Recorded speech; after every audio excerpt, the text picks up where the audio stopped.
Parshat Vayigash. Chapter 44. Then Yehudah approached Yosef and said, "Please, my lord, let your servant say something to you privately, and don't be angry with your servant, for you are like Pharaoh himself." My lord asked his servants, "Do you have a father, or a brother?" We answered, "My lord, we have a father who is an old man, and a child of his old age, a little one whose brother is dead, so that of his mother's children he alone is left. And his father loves him. But you said to your servants, 'Bring him down to me, so that I can see him.' We answered, 'My lord, the boy can't leave his father. If he were to leave his father would die.' You said to your servants, 'You will not see my face again unless your brother is with you.' We went up to your servant, my father, and told him what my lord had said. But when our father said, 'Go again and buy us some food,' we answered, 'We can't go down. Only if our youngest brother is with us will we go down, because we can't see the man's face unless our youngest brother is with us.' Then your servant my father said to us, 'You know that my wife bore me 2 sons. The one went out from me, and I said, "Surely he has been torn to pieces," and I haven't seen him since. Now if you take this one away from me too, and something happens to him, you will bring my gray hair down to Sheol with grief. So now if I go to your servant my father, and the boy isn't with us, seeing how his heart is bound up with the boy's heart, when he sees that the boy isn't with us, he will die. And your servants will bring the gray hair of your servant, our father, down to Sheol with grief. For your servant himself guaranteed his safety." I said, "If I fail to bring him to you, then I will bear the blame before my father forever. Therefore, I beg you, let your servant stay as a slave to my lord, instead of the boy, and let the boy go up with his brothers. For how can I go up to my father if the boy isn't with me? I couldn't bear to see my father so overwhelmed by anguish." Chapter 45. At last, Yosef could no longer control his feelings in front of his attendants and cried, "Get everybody away from me." So no one else was with him when Yosef revealed to his brothers who he was. He wept aloud, and the Egyptians heard, and Pharaoh's household heard. Yosef said to his brothers, "I am Yosef. Is it true that my father is still alive?" His brothers couldn't answer him. They were so dumbfounded at seeing him. Yosef said to his brothers, "Please, come closer." And they came closer. He said, "I am Yosef your brother, whom you sold into Egypt.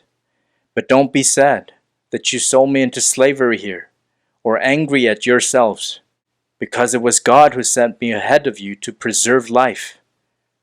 The famine has been over the land for the last 2 years, and for yet another 5 years there will be neither plowing nor harvest. God sent me ahead of you to ensure that you will have descendants on earth, and to save your lives in a great deliverance. So it was not you who sent me here, but God. And he has made me a father to Pharaoh, lord of all his household, and ruler over the whole land of Egypt. Hurry, go up to my father, and tell him, 'Here is what your son Yosef says. God has made me lord of all Egypt. Come down to me. Don't delay. You will live in the land of Goshen, and be near me. You, your children, your grandchildren, flocks, herds, everything you own. I will provide for you there, so that you won't become poverty-stricken. You, your household, and all that you have. Because 5 years of famine are yet to come.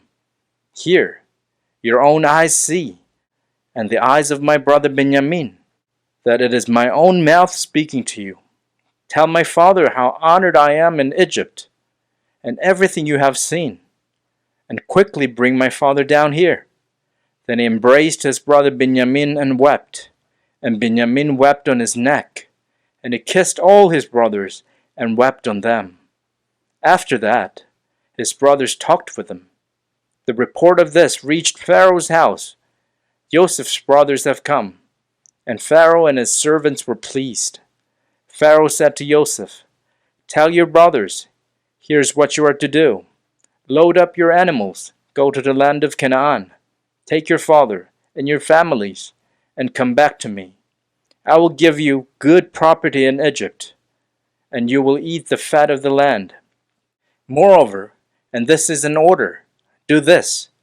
Take wagons from the land of Egypt to carry your little ones and your wives, and bring your father, and come.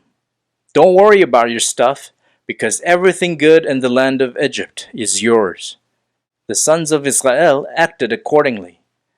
And Joseph gave them wagons, as Pharaoh had ordered, and gave them provisions for their journey.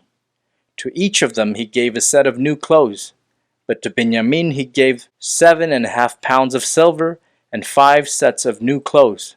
Likewise, to his father he sent 10 donkeys loaded with the finest goods Egypt produced, as well as 10 female donkeys loaded with grain, bread, and food for his father to eat on the return journey. Thus he sent his brothers on their way, and they left. He said to them, "Don't quarrel among yourselves while you're traveling." So they went up out of Egypt, entered the land of Canaan, and came up to Yaakov their father. They told him, "Joseph is still alive. He is ruler over the whole land of Egypt." He was stunned at the news. He couldn't believe them. So they reported to him everything Joseph had said to them. But it was only when he saw the wagons which Joseph had sent to carry him that the spirit of Yaakov their father began to revive. Israel said, "Enough, my son Joseph is still alive. I must go and see him before I die." Chapter 46. Israel took everything he owned with him on his journey. He arrived at Beersheba and offered sacrifices to the God of his father Yitzchak.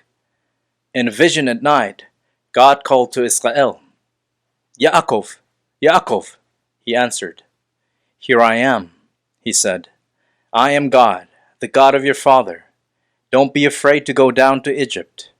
It is there that I will make you into a great nation. Not only will I go down with you to Egypt, but I will also bring you back here again, after Joseph has closed your eyes." So Yaakov left Beersheba. The sons of Israel brought Yaakov their father, their little ones, and their wives and the wagons Pharaoh had sent to carry them.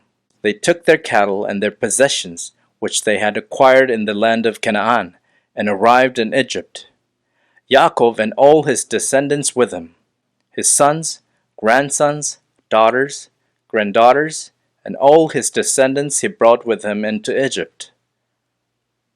These are the names of Israel's children who came into Egypt: Yaakov and his sons, Reuven, Yaakov's firstborn, and the sons of Reuven, Hanoch, Palu, Hetzron, and Carmi. The sons of Shimon, Yemuel, Yamin, Ohad, Yachin, Zochar, and Shaul, the son of Canaanite woman. The sons of Levi, Gershon, Kahat, and Merari.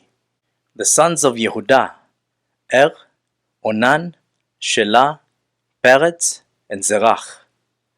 But and Onan died in the land of Canaan. The sons of Peretz were Hetzron and Hamul.